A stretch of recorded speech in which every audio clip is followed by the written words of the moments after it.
Thank you, Mr. Chair. Out of respect for the fact that I think about half of us up here have not been on a conference committee before, you don't know all the fun that you've missed in recent years around this particular issue.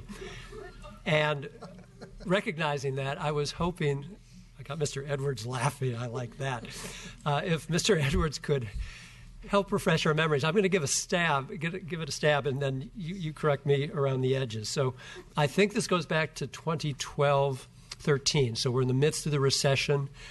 Local law enforcement came to us and said, we really need some help to get us through these down times. And it was to be, I think, $74 million over a 3-year period. The first year was $24 million, and we approved it.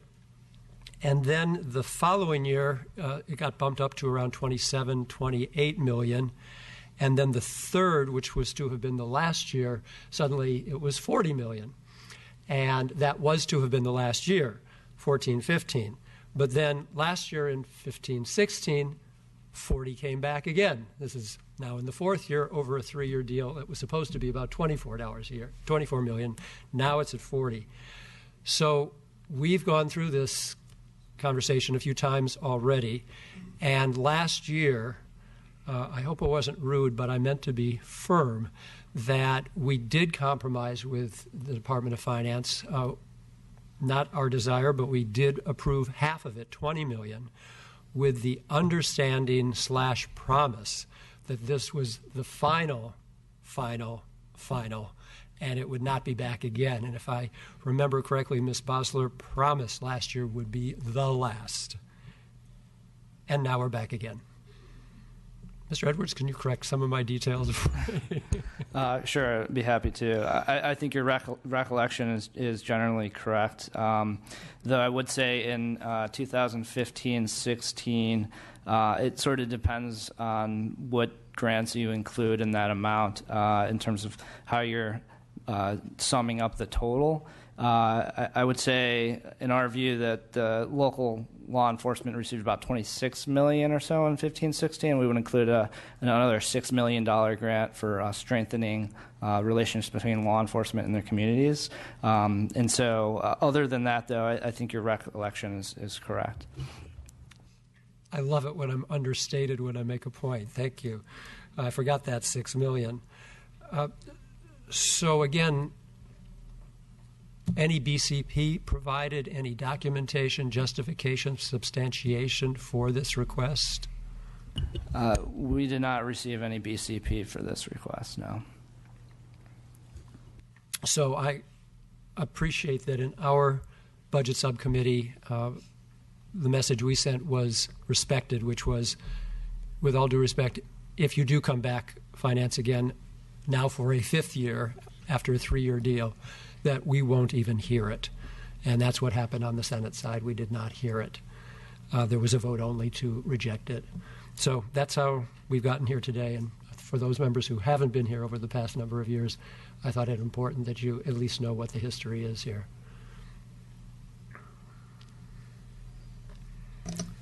Thank you. Senator Nielsen. Well, allow me, as one who's been through these things a bit, historically, many times, and not on just this one measly $20 million item. I can't even enumerate the numbers of millions of dollars of items in our budget over decades that have come back again and again and again and again and have become, in effect, continuous appropriations, truly almost automatic, in areas from education to wherever. And surely they should all be questioned. I should also make that applicable to tax increases. How many temporary tax increases have the voters been promised? Prop 30, for example. How many times have those promises been reneged on? The legislature has not been too fastidious on all of those. And there are some real millions of dollars in those kinds of hollow promises. The same thing in payment of lieu of taxes to our counties for taxes tax lands that have been property taxes taken off of the tax rolls, dating way back to 1949, and the counties have not been recompensed. The payment in lieu of those taxes that have been lost by property that's been put in parks, etc. So the legislature has not been very good at keeping its promises. I will only then say in regards to this one item, indeed, it would be very important and justified to have some documentation of what that money would be going for, and not just keep coming back and saying blank checks. I certainly agree with my esteemed colleague in that regard. But I must say, such items as this is pikers' money compared to many things we fund in the budget in a continuous way. Thank you, Senator. Looking for other comments? Seeing none, I think we can move on to issue number 3, emergency operations and critical. Well, I apologize.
Thank you. Moving on to issue 3, Ms. Kirsting.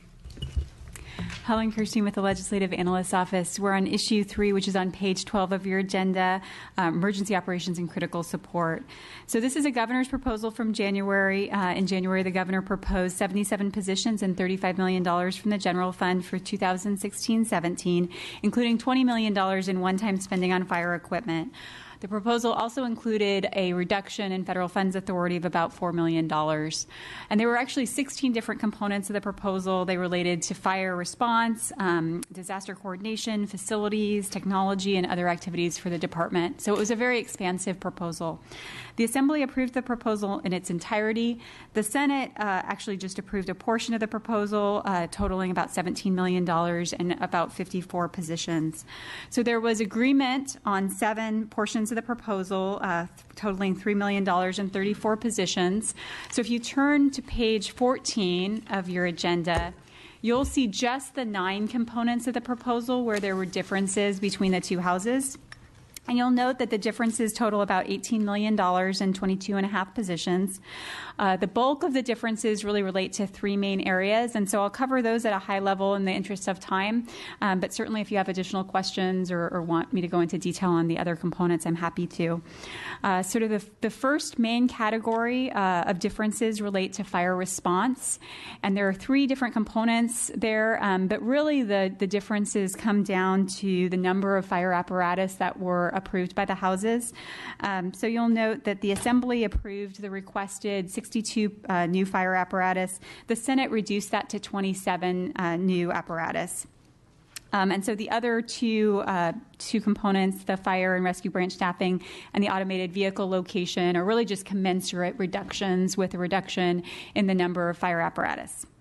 The second major component is under disaster coordination on your table. It's the statewide disaster programs component that accounts for about $5 million of the difference between the houses. So this is actually a pretty complicated piece. There are actually 5 components just of this one component of the proposal. But really it mostly comes down to there are certain activities that the department currently undertakes related to closing out disaster workload, as well as related to creating hazard mitigation plans.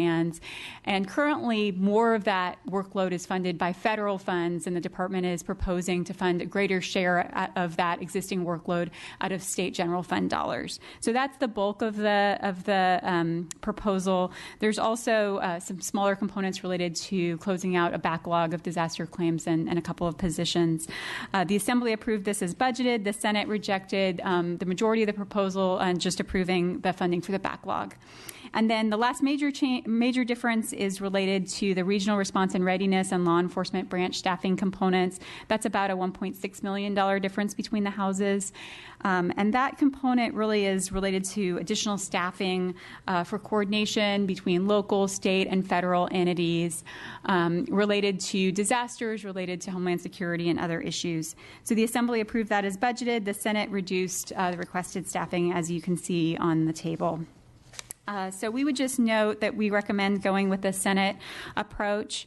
As part of our February analysis, we reviewed the governor's proposal, and we found that it lacked many of the details that we would expect to see in the proposal.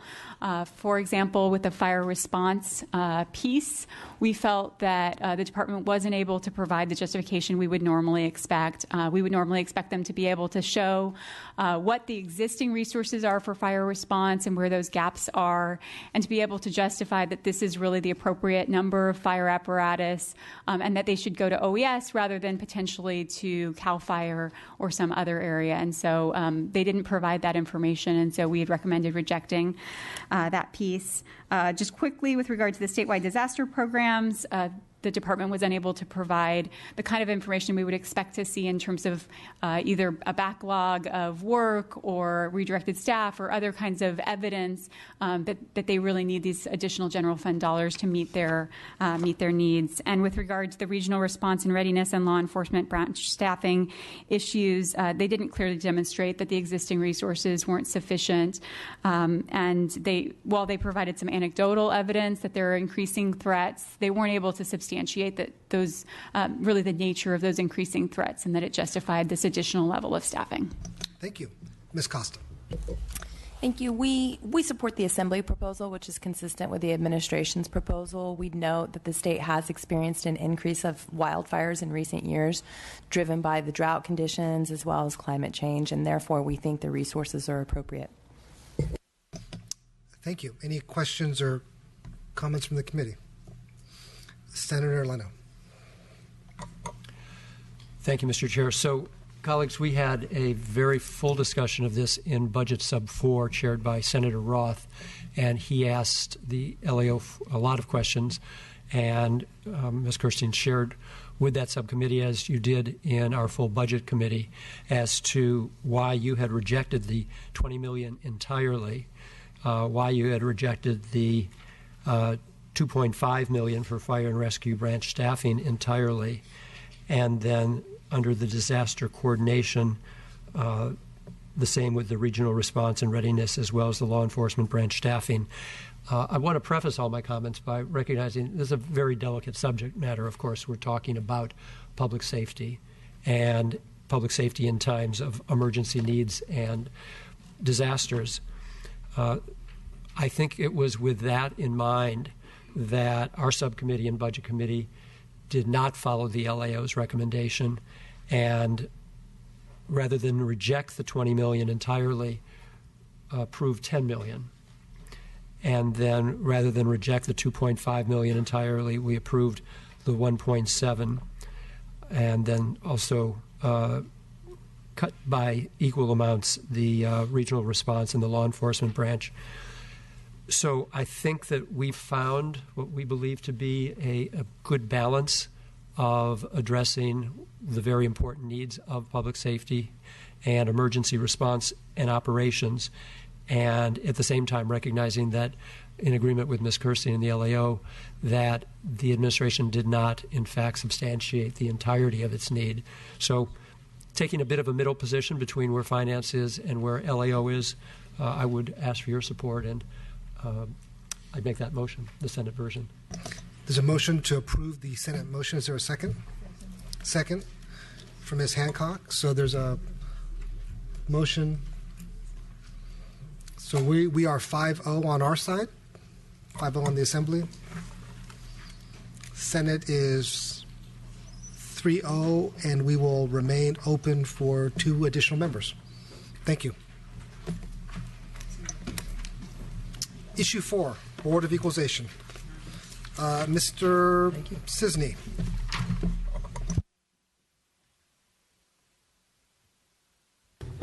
Jason Cisney from the LAO. The State Board of Equalization is assigned under statute various tax administration duties, principally the sales tax, as well as statutory duty to be a tax appellate court. This year's hearings in both houses focused on a few key problem areas at the Board of Equalization that are summarized in the agenda, the differences between the House's actions.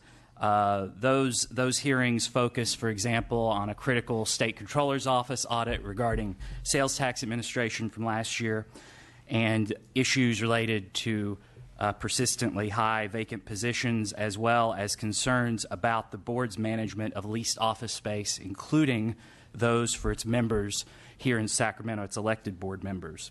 I understand that a conference compromise is ready for discussion. Did you want to present that, or Ms. Casa, did you want to go first?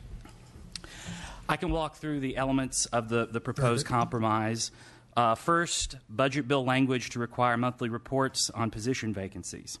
Second, budget bill language to expand the audit that both houses had agreed to for the Office of State Audits and Evaluations at the Department of Finance.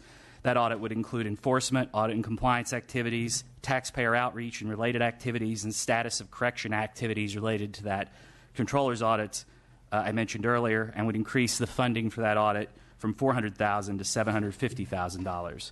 Third, supplemental reporting language. The Senate had a version of this, but supplemental reporting language relating to a strategic plan for the board that addresses reducing its physical office space and utilizing electronic and web-based access more effectively. Fourth, budget bill language to develop a plan to specify that as the leases expire, the elected board members will be relocated into one state-owned space. There would also be language requiring Department of Finance approval and notification to the Joint Legislative Budget Committee of new expanded or relocated office space for the board. And fifth, a modest reduction in the board's budget of $798,000 and sweeping 11 positions. These positions have been vacant for a long time. So that's the proposed compromise. Thank you. Ms. Costa? The administration supports the compromise. Excellent. Any comments or questions from the dais? Senator Nielsen. Yes, a question maybe of LAO or finance. I look at this as a compromise and something worthy and meritorious. One question, though, at least a couple of these districts are huge. And I'm familiar with it because I've always represented a district that was huge.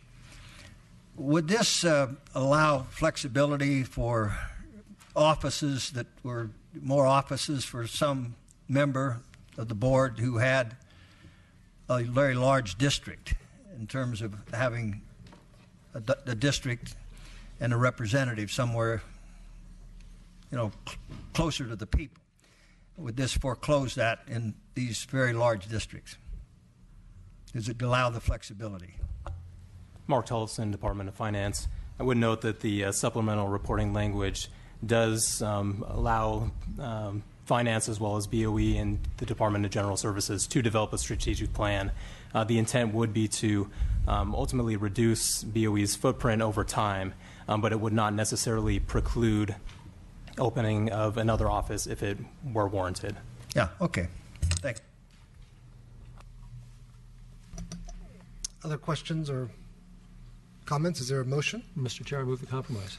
Senator Leno has a motion. Is there a second? Second? Great. So we have 4-0 on our side and 4-0 on Senate side. Correct. Oh, Senate. Olson's. Thank you. Compromise has been approved. Issue 5, housing.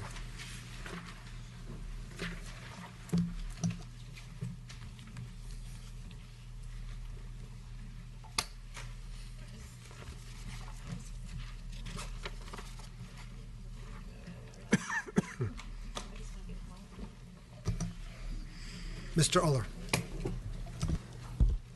Thank you, Mr. Chair. Brian Euler from the LAO. Both houses adopted various actions to expand and improve the state's affordable housing efforts. These actions included both providing additional funding for affordable housing programs and making changes to state laws regarding to streamline the approval of housing as well as to improve the efficiency of some existing state affordable housing programs. On the funding side, both houses backed the Senate's proposal to issue a $2 billion bond to finance the construction of housing for chronically homeless individuals that would be backed with Proposition 63 funds. The houses differed on some of the smaller components of the Senate's No Place Like Home initiative, including some of the social service augmentations as well as a housing proposal to provide $50 million annually for 4 years in temporary housing assistance for homeless individuals. The Assembly had a $650 million housing package that included funding for various affordable housing programs, including rental housing for low-income households, supportive housing for homeless individuals and families, local grants for workforce housing, farm worker housing, and down payment assistance. On the, in terms of policy changes, the governor's May revision proposed some changes to state law to streamline the approval of certain multifamily housing projects. The Assembly adopted placeholder trailer bill language to continue the discussion on the governor's proposal while the Senate took no action on that item. Similarly, another May revision proposal to combine multiple down payment assistance programs in the California Housing Finance Agency was approved by the Assembly, and the Senate took no action, expressing some concern that the language was a significant policy change that may be better vetted through the policy process. Finally, the Senate approved some language to allow for the sale of low-income housing tax credits to third parties, and this language was not included in the Assembly's package. Just briefly, a few of our office's comments for the legislature's consideration on these items. First, on the Assembly's affordable housing package, we offer 2 points for your consideration. First is that the committee might want to consider how the Assembly's package, should it be funded, could best complement the $2 billion bond that both houses have endorsed for the construction of housing for chronically homeless individuals.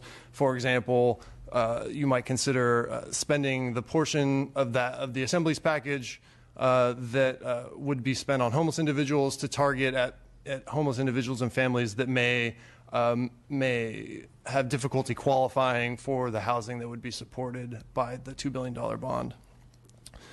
Secondly, the committee might want to consider, given that even with the $650 million, that only likely a small portion of the eligible population who is in need of housing assistance would receive assistance from those funds, whether it might be prudent to focus those efforts more on particular high-need populations within the groups that are being targeted under the Assembly's package. On the governor's proposal to streamline housing approvals, we think that the governor's proposal would be an important step towards addressing the state's housing shortage, and that it warrants serious consideration from the legislature. That being said, we do recognize the Senate's expressed concerns that this is a major policy change, and similar to the language on the down payment assistance, the Senate felt that this might be better addressed through the policy process. And so while we suggest that the proposal does warrant serious consideration, whether that be in this committee or policy committees is a judgment call for the legislature to make. Great, thank you. Ms. Costa. Thank you. Yes, we note we do support the Senate's version of the funding mechanism for affordable housing. In the May revise, we did include a proposal regarding the securitization of Prop 63 bond funds up to $2 billion to be utilized rather than the general fund. We support the Assembly's action on the administration's proposal regarding the buy right proposal.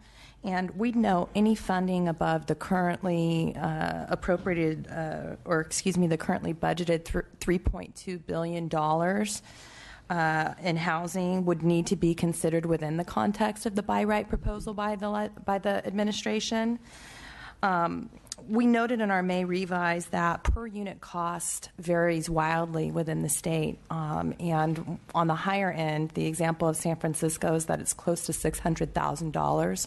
So we feel the buy right proposal is absolutely essential to include the that the state's maximizing its dollars. And then lastly, we support the Assembly version of the down payment assistance, which is consistent with the administration's proposal. Thank you. Any comments or questions from the committee? Senator Leno.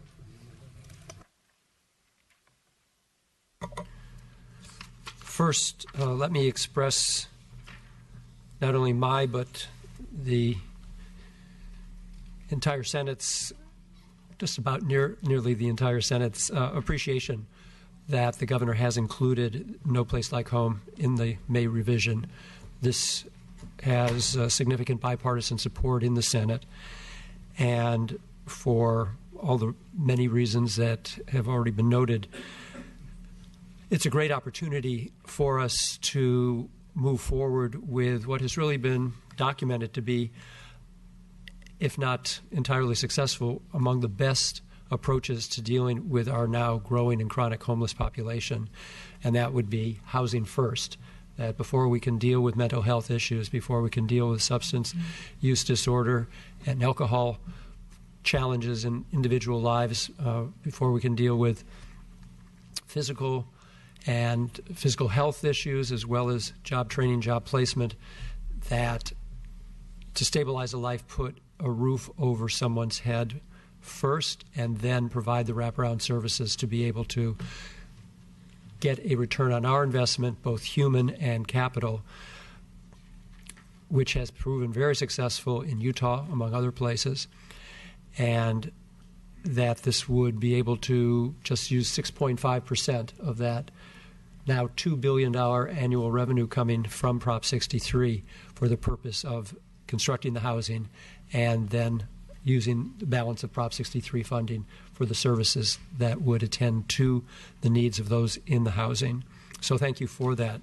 With regard to the by right, it takes me a little by surprise because, and I know the governor's very well-meaning here, and I've met with Mr. Metcalf and spoken about some of the thought behind it, but to put in place a statewide land use proposal without any public policy committee hearing, without any policy analysis, without any public input, and to drop it in conference committee, we haven't even heard it in budget committee, it seems a bit surprising to me.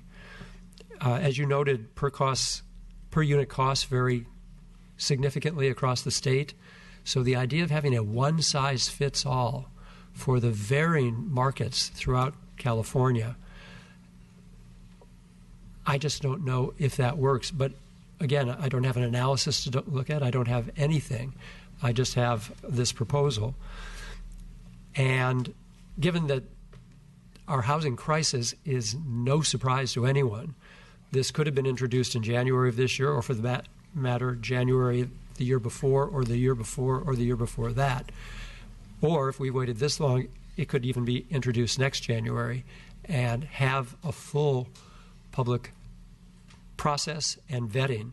Because if we're going to do this, we're going to live with it for many, many years. And there are obviously going to be intended and unintended consequences, but we need to know what they are before we move forward. There also might be a consideration of a performance standard. So what do we want to get out of this? And if there are counties that are already at that threshold and doing even more, and I might suggest San Francisco be among them, that there should be some recognition of that as well. And before anyone jumps on me and says San Francisco is not doing its fair share, I think per capita we're probably building more housing than any county in the state and more affordable housing than any county in the state. We do have a housing crunch in San Francisco, and that's very much the result of the lack of housing construction in the midst of the recession, and that's not a surprise that when the market is down, developers aren't building, and that so many of our neighbors to the south aren't building much housing at all, but they're creating tens of thousands of new jobs. Many of those folks want to live in San Francisco, along with all the other tens of thousands of new jobs that are bringing people to San Francisco for those. So the need is great, but if we're going to do a one-size-fits-all for the state of California on something as complex as land use, then I really think we need to slow down, take our time, and get it right. So I don't know that this is the proper forum for that. Thank you, Senator. Senator Nielsen.